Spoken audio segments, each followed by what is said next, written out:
O texto que eu selecionei, eu acho que é um dos mais conhecidos de Marcos 8. É Marcos 8, 27 a 38. Foi o texto que eu selecionei. Tinha outros para selecionar, o capítulo é grande, né? Mas eu peguei esse aqui, é o mais conhecido que tem, então vamos ficar nele aqui. Marcos 8, 27 a 38. Eu vou ler então esse trecho aqui que nós já lemos semana passada, quando lemos o capítulo todo. Mas eu vou ler para os irmãos lembrarem. Então Jesus e os seus discípulos partiram para as aldeias de Cesareia de Filipe, e no caminho perguntou-lhes: quem dizem os homens que sou eu? E responderam: João Batista, outros Elias, mas outros algum dos profetas. Então lhes perguntou: mas vós quem dizeis que eu sou? Respondendo Pedro lhe disse: tu és o Cristo. Advertiu-os Jesus de que a ninguém dissessem tal coisa a seu respeito. Então começou ele a ensinar-lhes que era necessário que o Filho do Homem sofresse muitas coisas, fosse rejeitado pelos anciãos, pelos principais sacerdotes e pelos escribas, fosse morto e que depois de 3 dias ressuscitasse. E isto ele expunha claramente, mas Pedro, chamando-o à parte, começou a reprová-lo. Jesus, porém, voltou-se e, fitando seus discípulos, repreendeu a Pedro e disse: arreda, Satanás, porque não cogitas das coisas de Deus, e sim das dos homens. Então, convocando a multidão e juntamente os seus discípulos, disse-lhes: se alguém quer vir após mim, a si mesmo se negue, tome a sua cruz e siga-me. Quem quiser, pois, salvar a sua vida, perdê-la-á. E quem quiser perder a vida por causa de mim e do Evangelho, salvá-la-á. Que aproveita o homem ganhar o mundo inteiro e perder a sua alma? Que daria um homem em troca de sua alma?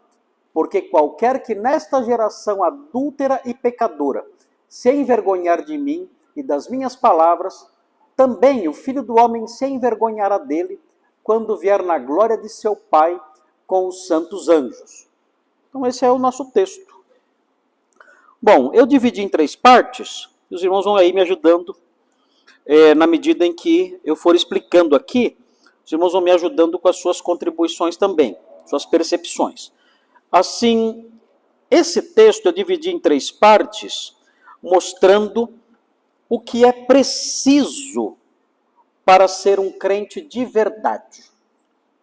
O que é preciso para ser um crente de verdade. Então, por que é importante saber isso? Porque existem crentes de mentira, o que vocês acham? Tem muita gente batizada. Isso é mato. Gente batizada, olha, vou falar para você. Tem muita gente batizada. Tem muito evangélico está cheio. Mas crentes de verdade, é bem possível que o número seja extremamente menor do que o que nós imaginamos. Então, aqui, esse trecho que nós escolhemos mostra o que é preciso para ser um crente de verdade. E eu, então, coloquei aqui 3 requisitos, por assim dizer. São 3 requisitos para ser um crente de verdade. Primeiro deles está nos versículos 27 a 30. Então, Guimel, deixa no 27 a 30 aí dá para mostrar até só o 29, né? Mas até o 30 é o primeiro requisito. E olha o que está escrito aí. Esses versículos mostram, se você ler esses versículos de novo, você vai ver que é necessário reconhecer que Jesus é o Cristo, o Filho de Deus. Se alguém não reconhece isso, essa pessoa não é salva. Então, esse é o primeiro requisito para alguém ser crente de verdade. Muita gente pensa coisas muito boas de Jesus, dizendo que ele foi um homem bom, um homem preocupado com os carentes, um homem que só pregava o que era certo, um homem muito ligado com Deus, um homem com uma filosofia muito bonita, um profeta muito especial, mas nada disso encerra o que Jesus realmente era e que é dito nesse trechinho dos versículos 27 a 30. O texto de 27 a 30 fala que Jesus é o Cristo, ou seja, o Messias prometido nas páginas do Antigo Testamento. Cristo não é o sobrenome de Jesus. Muita gente pensa que se Jesus hoje fosse preencher alguma ficha, né? Então tá, nome, Jesus, sobrenome, Cristo. Não, não é isso. Cristo é um título. Esse título é um título em grego. Cristo significa ungido. É o correspondente grego para Messias, que é a palavra hebraica para ungido. Então ele é o Messias em hebraico. Ele é o Cristo em grego. Ele é o ungido de Deus em português. Então temos que crer que ele é o Messias prometido no Antigo Testamento, aquele descendente de Davi, que viria para reinar um dia, e não somente isso, além de ser o Messias prometido, ele também é o Filho de Deus. Agora, note bem, nós também somos filhos de Deus, não somos? Somos. Mas nós somos filhos de Deus porque nós somos adotados na família dele. Jesus é o único filho que não foi adotado. Ele tem a mesma natureza de Deus e partilha da mesma essência de Deus. Ele é divino. Nós não. Nós não somos divinos e nós nunca seremos divinos. Ah, no céu você é divino. Não vai, não. Nenhum anjo vai olhar para você e falar, ah, você é divino também, vou te adorar um pouquinho. Não, isso nunca vai acontecer, porque você nunca será divino, não é, e nunca será, nem depois de glorificado, você nunca vai ser divino. Agora, Jesus é Deus. Ele existe desde os tempos eternos. João 1 fala que ele é o criador do universo. E Paulo fala que ele sustenta todas as coisas pela sua palavra poderosa. E nós sabemos que ele é Deus porque ele é salvador. É impossível uma criatura nos salvar. Uma criatura não pode salvar outra. Só Deus pode nos salvar da perdição eterna. E Jesus é chamado de Salvador. Então nós aprendemos que ele é Deus. E esse texto mostra isso.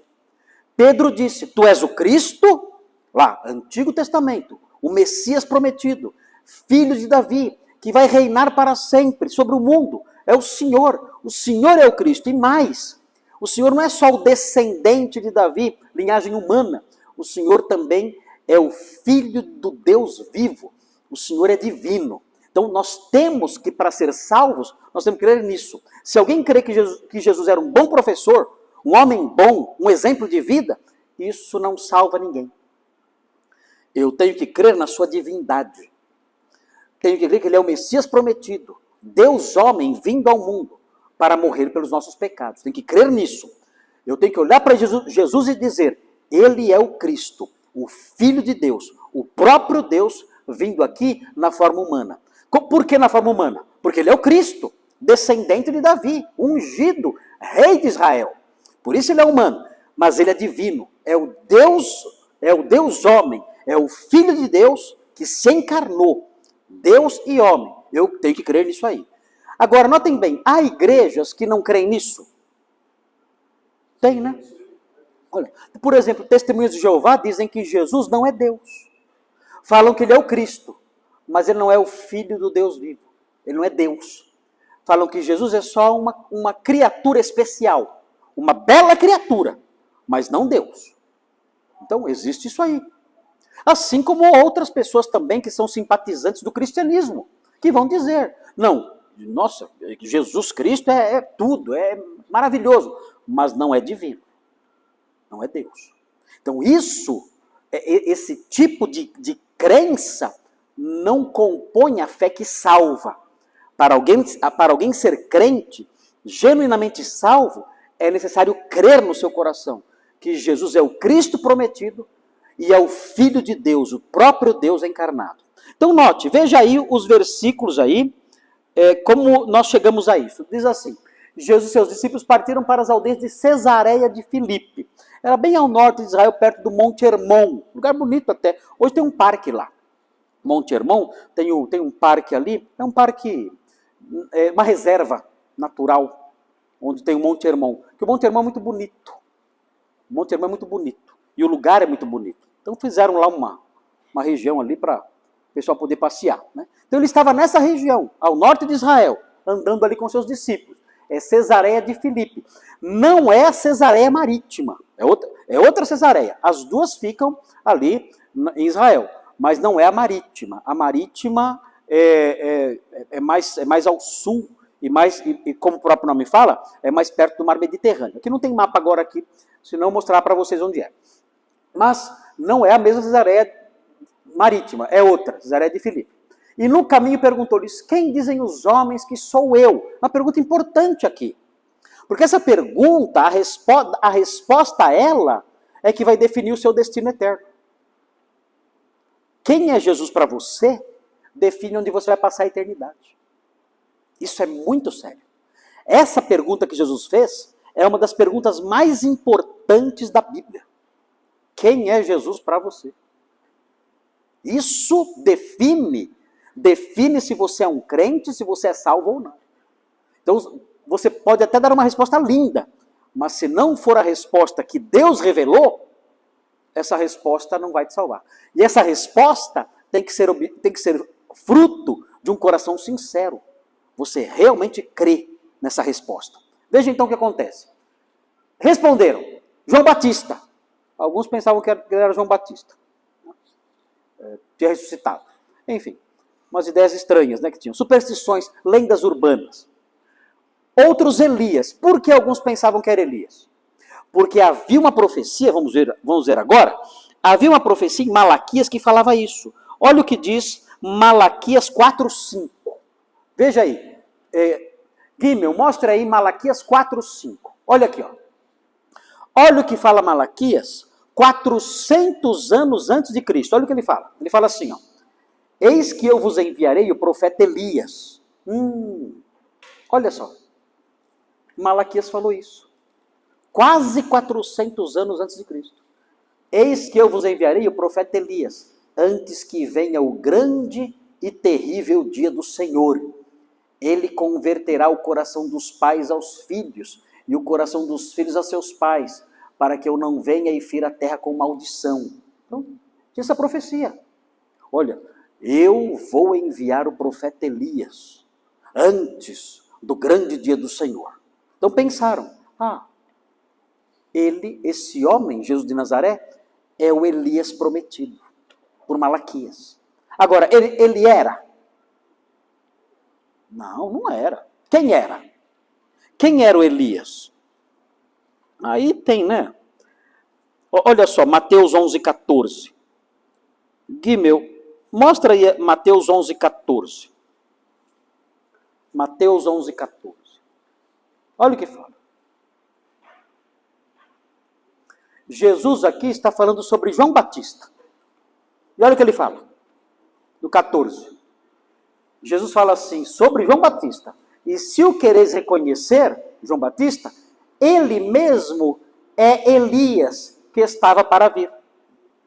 Olha aí. Quem era o Elias que viria? Antes da manifestação do dia do Senhor? João Batista. Então, não era Jesus. Olha só, quer ver outro texto? Lucas 1, 16 e 17. Lucas 1, 16 e 17. Aqui é o anjo falando com o pai de João Batista. Olha o que o anjo falou para o pai de João Batista. E converterá o menino que iria nascer, João Batista, converterá muitos dos filhos de Israel ao Senhor seu Deus.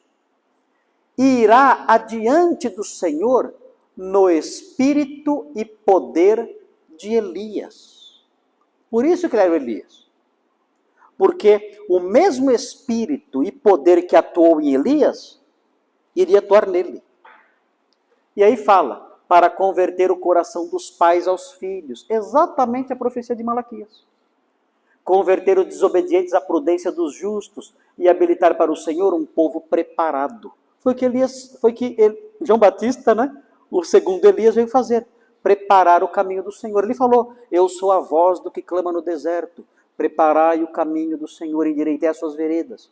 Então, quem era o Elias que viria? Era João Batista. Agora, cuidado, hein? Porque os espíritas falam assim, tá vendo? João Batista era a reencarnação de Elias. Concordam com isso?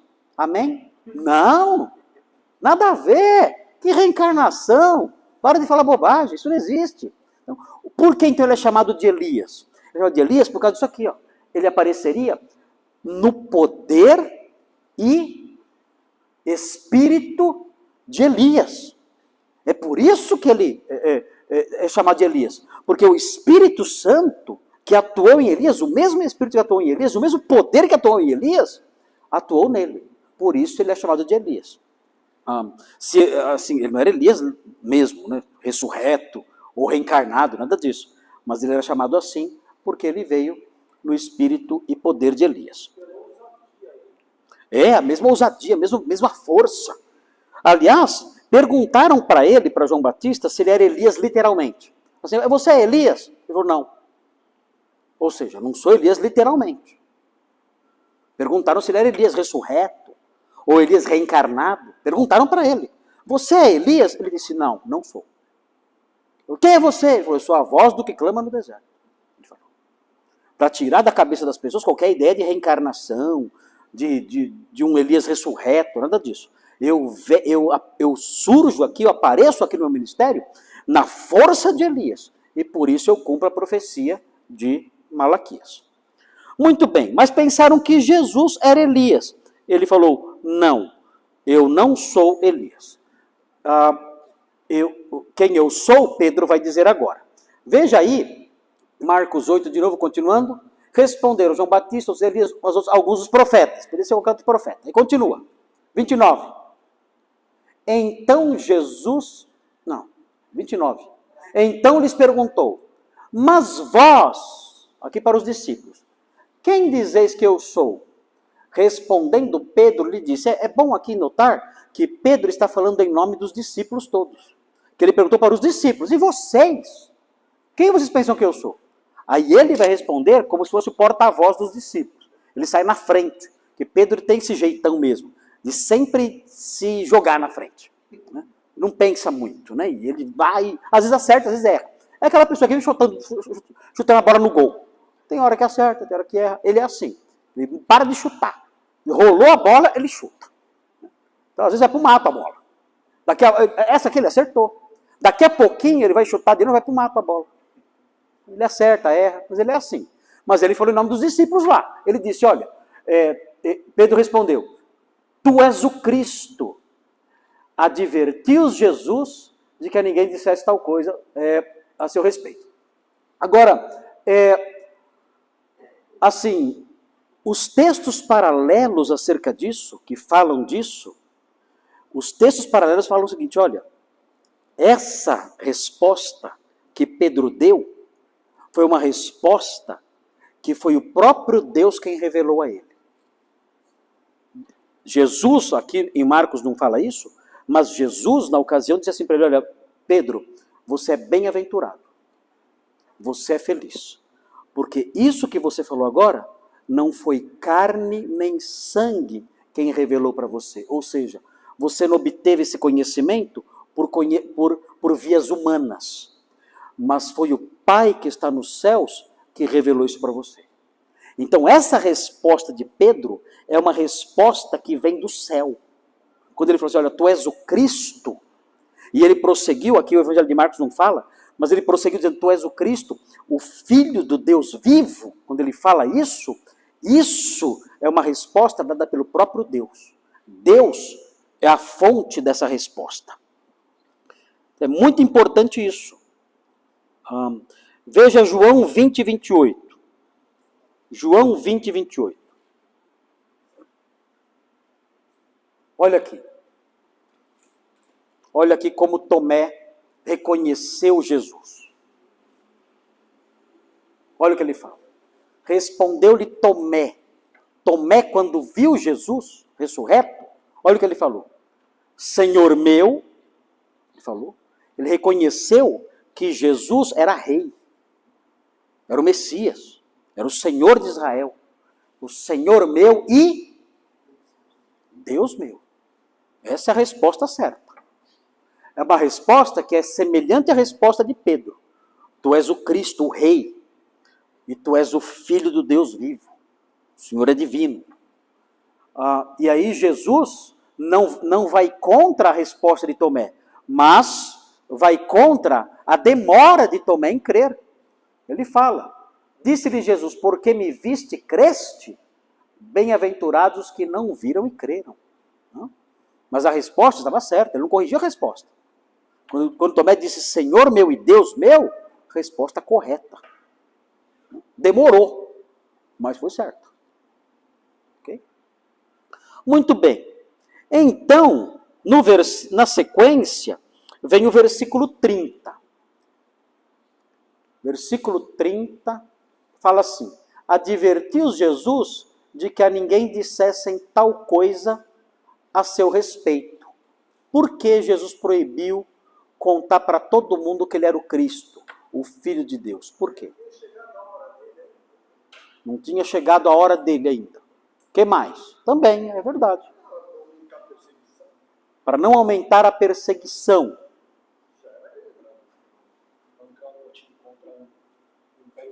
Para não criar um motim contra o Império Romano. Se ele é o Messias, né? É que é assim, olha, isso que o Ed está falando aqui. É assim, as pessoas naquela época, e os discípulos vão demonstrar isso agora. As pessoas naquela época não conseguiam imaginar um Messias que não fosse um grande chefe militar, que libertasse a nação do invasor romano. Porque nessa época, Israel era uma província de Roma. E os romanos dominavam Israel e não respeitavam em nada os judeus. Eles eram totalmente oprimidos por aquele povo terrível, os romanos. Os romanos eram cruéis. Os soldados romanos eram pessoas de nível muito baixo. Eram pessoas que não respeitavam ninguém, eram pessoas cruéis. Os soldados romanos eram terríveis. E eles não respeitavam os judeus, e nem a religião dos judeus, nem o Deus dos judeus. Respeitavam nada. Então, os judeus sonhavam com o dia em que se levantar um novo Judas Macabeu, que tinha sido um libertador do século II. Eles esperavam que se levantasse novamente um homem como aquele, para libertar o povo de Israel do jugo, do peso e da opressão romana. Eles sonhavam com isso. Eles não suportavam mais. Eles não suportavam mais o desrespeito dos romanos por eles.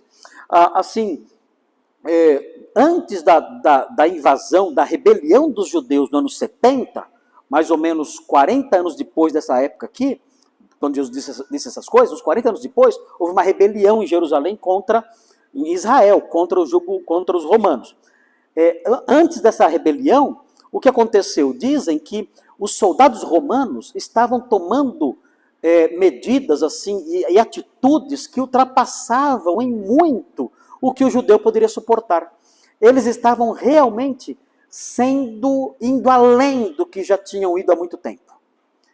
Eles sempre foram desrespeitosos, mas naquela época, um tempo depois aqui, esse desrespeito chegou a níveis insuportáveis. Então o Flávio Josefo, que escreveu sobre o assunto, fala que uma das gotas d'água para a rebelião dos judeus foi que, olha a coisa feia que aconteceu, tenho até vergonha de falar, foi que um soldado romano, ele levantou a roupa e se virou para o templo,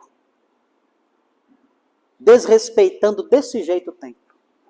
Levantou as roupas e ficou de costas para o templo, zombando do Deus de Israel. Isso Queridos, isso para o judeu era simplesmente um tapa na cara. Assim, não dava. Hoje em dia, esse soldado seria, sei lá, trucidado pela multidão. O povo ia pegar Jesus e ia falar assim, ele é o nosso general. Nós vamos aclamá-lo rei. Quer ver? Dá uma olhadinha, quer ver? Dá uma olhadinha aqui em João 6,15. João 6,15. Isso acontece, Jesus multiplicou os pães. Depois que Jesus multiplicou os pães, olha o que fizeram. Olha só. Sabendo, pois, Jesus que estavam para vir com o intuito de arrebatá-lo para o proclamarem rei, retirou-se novamente sozinho para o monte. Olha o que aconteceu. Quando ele multiplicou os pães, pensaram, ele é o rei. Vamos agora começar uma revolução. Né? Fora Roma. Né? Fora Roma. Né? Faz o J. Né? Faz o J, assim. O que é o J? Faz o J. Jesus é o rei. E vamos derrubar o império agora. Ele é o rei. Ia haver um grande levante nacional contra o domínio dos romanos, aclamando Jesus como o verdadeiro rei de Israel. Jesus queria isso? Não. Por que isso? Porque os judeus pensavam no Messias só desse jeito. Na cabeça deles era assim. Porque o Antigo Testamento falava e fala de um Messias governando Israel. Mas o Antigo Testamento também falava e fala de um Messias sangrando. Lembra de Isaías 53? Ele foi oprimido e humilhado, foi levado como ovelha para o matador. Mas essa parte dos textos messiânicos, os judeus não davam muita atenção. Eles gostavam da parte dos textos messiânicos que falavam de Deus como revolucionário, do Messias como revolucionário. Essa parte do Messias sofrendo, eles, não, isso aqui não é o Messias, isso aqui é o povo de Israel, não é o Messias. Até hoje os judeus falam que Isaías 53 não fala do Messias. Os judeus ainda hoje falam que Isaías 53 fala do povo de Israel. Aí você fala assim, mas como é que... Peraí, então o povo de Israel levou sobre si as nossas iniquidades? É isso? Essa parte não encaixa. Mas eles dizem, Isaías 53 fala de Israel e não do Messias. E na época também não criam que falava sobre o Messias, porque a ideia de um Messias sofrendo, isso era insuportável para eles. Só o Messias rei, aí sim. Então Jesus sabia disso, que eles não tinham noção de um Messias agonizante, sofrendo numa cruz, eles não tinham noção disso, e não aceitavam isso. O irmão ia falar? Quem ia falar? Ali.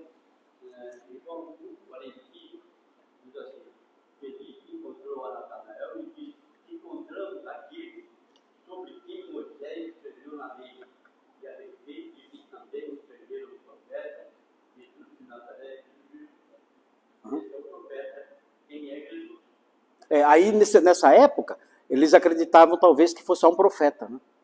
Talvez. E ele é profeta, mas não é só profeta. Não é só profeta.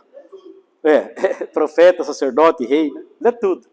Mas então vejam, por isso Jesus falou assim, olha, não espalhem que eu sou o Messias. Porque o povo de Israel não entende que o Messias tem que sofrer. E aí então o que ele faz? A partir de então, depois que ele revela que de fato ele é o Messias, ele concorda com a resposta de Pedro, ele começa a falar sobre o quê? Sobre a sua morte e ressurreição. Isso foi um choque para os discípulos, um choque. Como? Acabou de falar que é o Messias? Que história é essa de morrer e ressuscitar? Então vamos ver aí a segunda parte. Na segunda parte, é importante notar aqui, nós temos o segundo requisito para ser um crente de verdade. Qual é o primeiro requisito? Reconhecer que Jesus é o Cristo, o Filho de Deus. Qual é o segundo requisito? Reconhecer a importância da sua morte e ressurreição. Para ser crente, eu tenho que reconhecer a importância da morte e ressurreição de Jesus. Senão, Eu não sou crente. Se alguém fala assim, ele morreu para nos dar exemplo de uma vida dedicada. Isso aí qualquer um morre para dar exemplo. Isso aí qualquer pessoa pode fazer. Ele morreu disso. Então aqui nós temos que aprender isso. Jesus, ele disse, olha, eu sou sim o Messias, mas é necessário. O plano de Deus envolve o fato, a necessidade de eu morrer e ressuscitar. E aí eles não entenderam. Porque isso na cabeça deles não tinha sentido nenhum. Como pode isso? O Messias morrer. E que história é essa? Ressuscitar. Como Jesus falava por parábolas, talvez eles tenham pensado, ele está falando de modo simbólico, né? Isso aí não está batendo. Isso aí não tem sentido. Então vejam, vamos ver aqui o texto aqui. Vamos ver então o texto aqui. É necessário, então, reconhecer a importância da sua morte e ressurreição. Veja aí o versículo 31. Então começou ele a ensinar-lhes, olha isso, logo depois que reconheceram que ele era o Messias. Começou ele a ensinar-lhes que era necessário. Por que era necessário? Por quê? Porque Deus havia designado isso, planejado assim, nós vamos ver daqui a pouquinho. Era necessário que o Filho do Homem, que é o título que Daniel dá para o Messias, o Filho de Deus, o Filho do Homem sofresse muitas coisas, fosse rejeitado pelos anciãos, pelos principais sacerdotes e pelos escribas, ou seja, as autoridades de Israel. Era necessário que isso acontecesse. Fosse morto e que depois de 3 dias ressuscitasse. Ele fala isso, olha, é preciso que isso seja feito. É preciso que isso aconteça. E nota o que vem agora. Fala assim, isto ele expunha claramente. Não era parábola. Não era simbólico. Ele dizia isso claramente. O Messias, o Filho do Homem, o Messias que vocês falaram agora, eu tenho que ser rejeitado pelas autoridades judaicas, sofrer, padecer, ser torturado, morrer e ressuscitar. É necessário que seja assim. E aí o que acontece então? Pedro, chamando-o à parte, começou a reprová-lo. Ousado ele, né? Olha que guinada. Uma hora ele fala uma coisa tão boa, né? Depois. Os católicos falam que o Papa é o sucessor de Pedro. De qual dos 2 Pedros vocês acham que o Papa é sucessor? Do Pedro que falou a verdade ou do Pedro que falou bobagem? Eu acho que é do Pedro que falou bobagem. Eu concordo. De fato, o Papa é sucessor de Pedro. Desse aqui, que falou bobagem.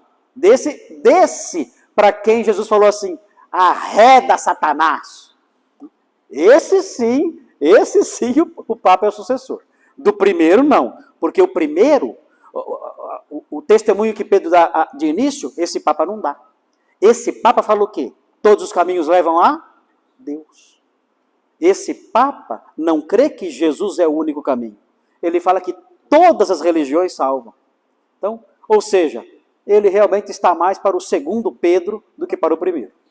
É o sucessor mesmo, mas do segundo Pedro. Então notem, por que Pedro começou a reprová-lo? Veja aí, continue aí a leitura, esse é o versículo 32, né? Começou a reprová-lo. Nós aprendemos no texto paralelo que fala assim, olha, Pedro falou assim para Jesus, Jesus, tem misericórdia de si mesmo. Isso de modo nenhum te acontecerá. E aí então vem o que Jesus responde. Olha lá. Jesus, porém, voltou-se e fitando os seus discípulos, repreendeu a Pedro e disse, arreda Satanás. Olha isso. Será que Pedro estava possuído pelo diabo nessa hora? Será que Pedro estava com o diabo no corpo? Não, né? Acho que não. Mas Pedro estava sendo o quê? Um porta-voz de quem? Um porta-voz de Satanás. Olha, gente, não assusta isso. Porque no primeiro diálogo, ele é porta-voz de quem? De Deus. Bem-aventurado és tu, Simão Pedro, porque não foi carne e sangue quem te revelou, mas meu Pai revelou isso para você. Você é um porta-voz do meu Pai. Que lindo, Pedro ficou todo feliz. Ó, é nós, né? Você é um porta-voz do Pai. Foi o Pai quem revelou isso para você. Gente, não passou 5 minutos. Não passou 5 minutos. Ele já virou porta-voz de outra pessoa. Como não?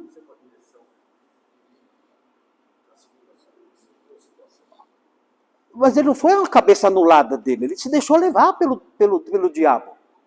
Ele se deixou levar pela influência do diabo. Ele não ficou em transe e começou a falar, tem misericórdia de ti, Jesus. Não, ele não estava em transe, ele estava pensando, normal, era ele ali falando. Mas ele se deixou levar pela influência do diabo. Pode acontecer isso com alguém num dia, no mesmo dia? Pode acontecer de você ser influenciado pelo Espírito Santo de Deus no mesmo dia e no mesmo dia ser influenciado pelo diabo? Pode. Pode acontecer de você subir nesse púlpito aqui, pregar e falar com o poder vindo do Espírito Santo e descer desse púlpito e meia hora depois falar coisas movidas pelo próprio diabo para perturbar alguém, para destruir a vida de alguém. Isso pode acontecer. Senhor, tem misericórdia de nós. Para que sejamos sensíveis a isso, a sua voz, ao que o Senhor quer de nós. E note bem, Pedro achava que estava fazendo alguma coisa errada? Pedro achava que o que ele estava fazendo era um gesto de amor. Jesus, não. Tem dó de ti mesmo, Jesus. Isso não. O senhor lembra que Deus fala por meu intermédio? O senhor lembra que eu sou bem-aventurado? Lembra? Então, lembra disso. E escuta o que eu vou falar agora. Com muita atenção, Jesus.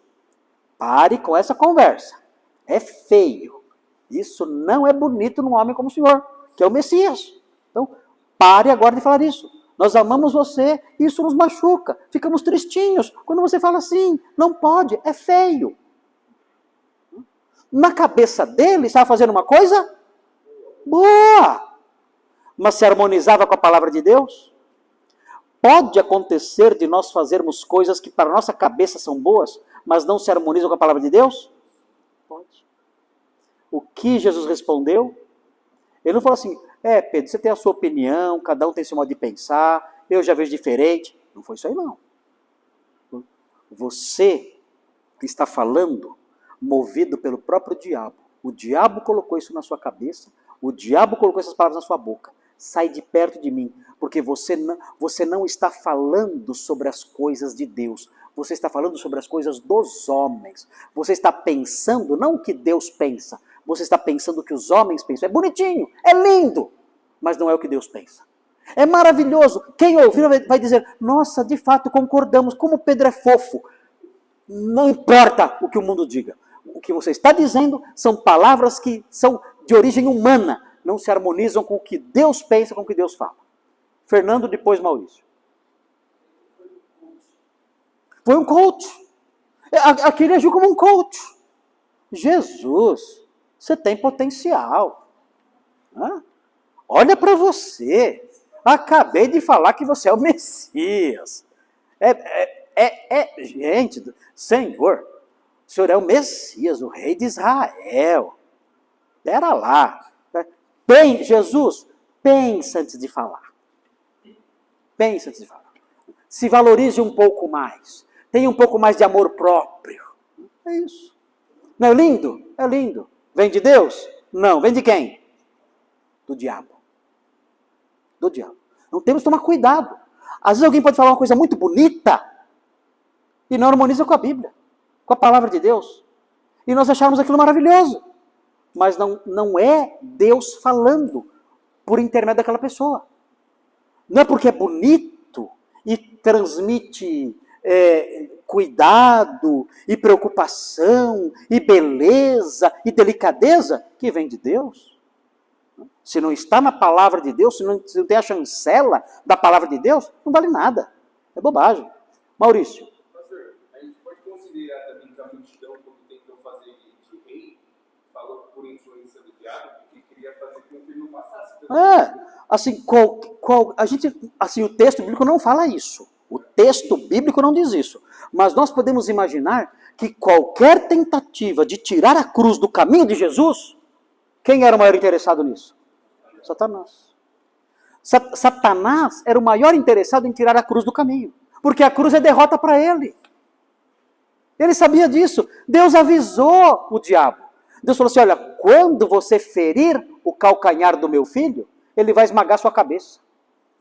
Então Satanás sabia que a cruz seria a paulada nele. Ele sabia disso. Por que no deserto ele tentou desviar Jesus do caminho? Pedro, sem saber, na maior das boas intenções, estava sendo um instrumento do diabo. Olha como é perigoso isso. Você pode dizer palavras bonitas e isso não vir de Deus. Você pode ter boas intenções e isso não vir de Deus. Você pode ter o coração sincero e isso não vir de Deus. Ali, irmão, esqueci o nome, é Jeter. Eu aprendi a minha vida toda que Satanás não pode trabalhar na nossa mente, falar diretamente. Pode? Pode. E como ele faz isso? Ficava na minha cabeça quando eu li essa passagem, era só para o pecado. Ele falou no sentido só do seu pecador. Sei.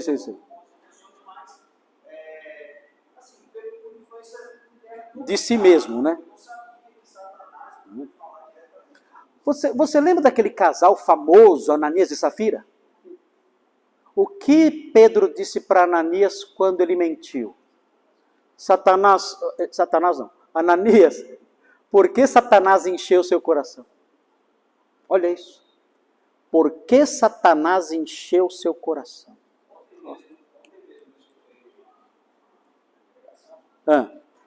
E a pessoa falou que quando ele foi para Cristo, né? Ele foi para Cristo, a hora que ele foi dobrar o joelho, Satanás falou na cabeça dele: se você dobrar, eu vou descer para te matar. Descer, falou: eu vou descer para te matar. E na mesma hora eu comentei com a esposa, eu falei: mas Satanás não pode falar com isso para mim, porque eu aprendi assim desde a infância, né? Sei. Satanás não pode entrar na minha mente. Então achei sempre que qualquer coisa que viesse daqui fosse só de Deus. Assim, muita coisa que vem de dentro da gente, vem do nosso coração. Outras vezes é Satanás que coloca no nosso coração. Outras é o mundo que coloca no nosso coração. A gente nunca sabe ao certo qual é a fonte. Mas não interessa a fonte, o negócio é não escutar. Não interessa se é o diabo, se é o mundo, se é o coração. Se não se harmoniza com a vontade de Deus, chuta fora. Eu não posso ficar pensando, será que quem está me induzindo é o diabo, o mundo ou o meu coração? Eu nunca vou saber. O ideal é chutar fora, pode ser até os três. O ideal é chutar fora aquilo que Deus reprova. Muito bem. Nossa, já está tarde. São 9 horas já.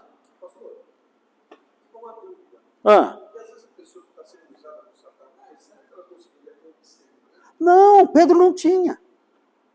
Pedro não sabia. Pedro pensou, eu vou falar de novo, movido por Deus. O problema qual foi? Ele não tinha conhecimento da verdade bíblica sobre o Messias, a verdade completa. Quem não conhece a verdade bíblica completa é facilmente enganado. Porque como é que você vai medir? Se você não sabe o que é bíblico e o que não é, como é que você vai medir a verdade? Por isso que conhecer a palavra de Deus é fundamental. Quando você conhece a palavra de Deus, você pode medir. Você fala, peraí, isso que ele falou? Não, isso é errado. Como é que você sabe que é errado? A Bíblia condena isso. Então eu chuto isso fora agora. Pedro não conhecia a verdade bíblica completa sobre o Messias. E por isso o diabo enganou. Facinho. Muito mais fácil. Se eu não conheço.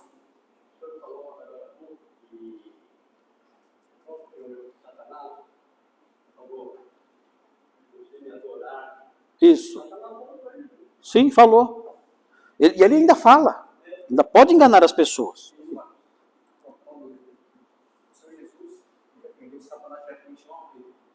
Oi? Isso. Por que ele não repreendeu diretamente a Pedro? Não, ele repreendeu Pedro. Ele repreendeu os dois. Repreendeu os dois. Imagina se eu falo para você, se eu olho para você e falo assim, ó, afaste-se desta igreja, Satanás. Como é que você se sente? Você vai pensar assim, não está falando comigo. Está falando com o diabo que está me usando. Não, você é repreendido junto. É repreendido a fonte e o instrumento. Como Pedro se sentiu nessa hora? Imagina, Jesus olhar para você e falar assim, olhar nos seus olhos, olho no olho, e dizer, afaste-se de mim, Satanás. Olhando nos seus... Meu Deus, é muito forte isso. Ele repreendeu, sim, o diabo que estava por trás de Pedro, e repreendeu o próprio instrumento. Pedro se deixou levar. Por que se deixou levar? Porque não conhecia a verdade completa sobre o Messias. Que o Messias tinha que morrer. E por isso falava bobagem. Esse é o problema. É você não conhecer a verdade completa da palavra de Deus. O diabo pode te enganar. Não tinha como separar. Não tinha como separar. Repreendeu a Pedro, né? Tá lá, ó, repreendeu a Pedro. Cara a cara ali, olho no olho, né? Muito bem. Agora, para a gente terminar essa partezinha aqui, claro que Pedro assustou com isso. É lógico. Ele era super sincero. Amigo de Jesus, ele amava Jesus. Ele falou isso porque ele amava Jesus. Mas o que acontecia? Essa falta de entendimento que transformou ele num veículo contrário à cruz. Já imaginou? Agora, notem por quê. Olha só como isso era geral. Capítulo 9, Gimel, capítulo 9, versículo 30 e 32. 9, 30 e 32. A gente vai acabar agora já. E aí eu termino depois o estudo. Olha só. E tendo partido dali, passavam pela Galileia e não queria que ninguém o soubesse, porque ensinava os seus discípulos e lhes dizia... Olha, ele começou a insistir. Aqui é o capítulo 9. Um capítulo depois. Ele insistia. O Filho do Homem será entregue nas mãos dos homens e o matarão. Mas 3 dias depois de sua morte ressuscitará. Ele ficou batendo nessa tecla. Ele não falava isso antes. Quando descobriram que ele era o Messias, que ele começou a falar. Ele queria enfiar na cabeça das pessoas o seguinte, olha, o Messias não é só um chefe militar. O Messias é alguém que vai morrer. Ele tinha que enfiar isso na cabeça deles, que eles não aceitavam isso. Pedro foi usado facilmente pelo diabo por causa disso. Ele não aceitava essa parte da Bíblia. E aí, olha só, eles, contudo, não compreendiam isto e temiam interrogá-lo. Por que tinham medo de interrogá-lo? Por causa da situação anterior. Pedro levou a bronca, né? Deixa eu não tocar nesse assunto, né? Esse é um assunto que eu não quero mexer muito. Vai que eu pergunto alguma coisa errada aí e vai me dar bronca, me chamam de diabo de novo. Não vai ser legal. Então, tinham medo. Eles olhavam. O que ele falou? Ele falou de novo. Falou. Ele falou que vai morrer. Mas não é o Messias. É o Messias. Ele falou que é o Messias. Então como é que ele vai morrer? Não sei. Pergunta para ele. Eu não. Você está doido? Eu não vou perguntar, não. Pergunta lá. Eu não vou perguntar. Você é mais próximo dele. Não, eu não. E Pedro, vem cá, pergunta. Eu não pergunto mais. Pedro, eu não pergunto mais. Eu sempre boto a cara lá e levo paulada. Vocês nunca perguntam. Vão vocês perguntar. Não, eu também não vou. E tinham medo de perguntar. Mas na cabeça deles, aquela preocupação. O que está acontecendo? O que é isso que está acontecendo? Eles não entendiam. E o pior é que Jesus falava, como nós vimos no capítulo 8, ele falava assim, é necessário isso acontecer. Por que é necessário? Não dá para explicar agora, semana que vem eu explico. Finalmente deles, devido à situação de Roma na oprimido, o Salvador viria para tirar ele da mão de Roma. Exato. Como é que ele ia morrer? Como que vai morrer? Que Salvador é esse que morre? Não tem cabimento isso. Não batia. E pior, Jesus falou assim, não são os opressores que vão me matar. É o meu próprio povo. Não, isso é piada. Isso é piada. Como? O próprio povo, os líderes do povo vão matá-lo? Isso não tem cabimento. Mas ninguém tem medo, ninguém tem coragem de perguntar. Jeter.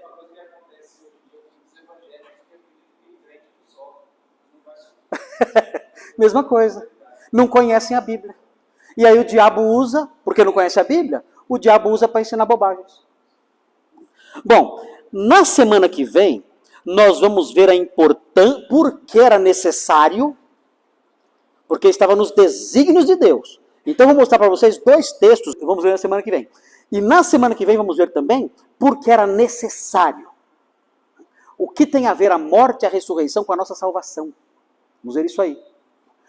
Uma coisa que tem que gravar desde já é a seguinte, olha, se alguém não crê que Jesus morreu e ressuscitou, essa pessoa é salva? Não é salva. Se alguém crê, ele morreu, né, e está lá, sepultado, um dia vão achar o corpo dele, essa pessoa não é salva.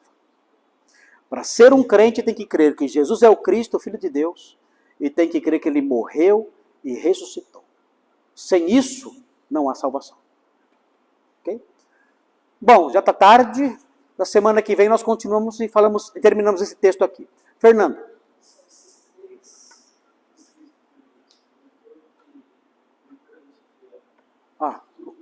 Isso. Vou falar os 3. Vou falar os 3. Não, falei só 2 só. É assim, ó. Primeiro, reconhecer que Jesus Cristo é o Cristo. Reconhecer que Jesus é o Cristo, o Filho de Deus. Esse é o primeiro. Versículos 27 a 30. Segundo, reconhecer a importância da sua morte e ressurreição. Versículos 31 a 33. E aí o terceiro que eu não falei ainda, eu vou falar agora. Reconhecer a necessidade de segui-lo em qualquer situação. Versículos 34 a 38. Que ele falou, se alguém quer vir após mim, negue-se a si mesmo. Tome a sua cruz todos os dias e siga-me. Então, para ser um crente, tem que ter esse terceiro fator. Segui-lo.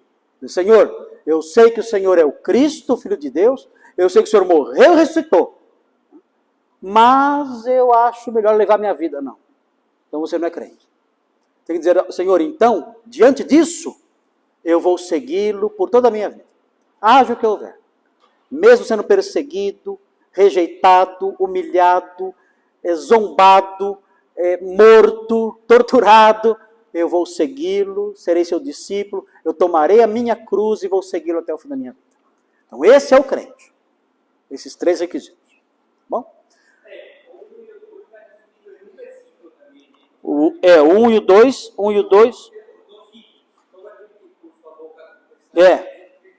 Isso.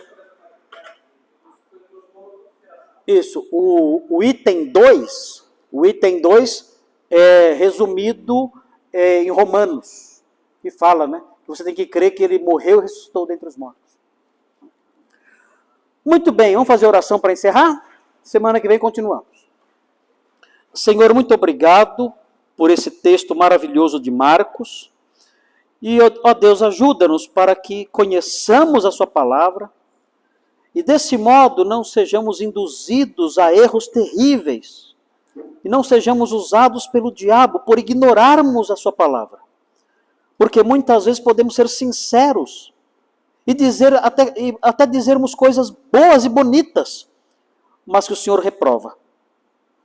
Queremos pedir que a nossa mente seja cativa da sua palavra, para que nós não sejamos levados por intuições, por mais lindas que pareçam, e assim sejamos úteis nas mãos do inimigo.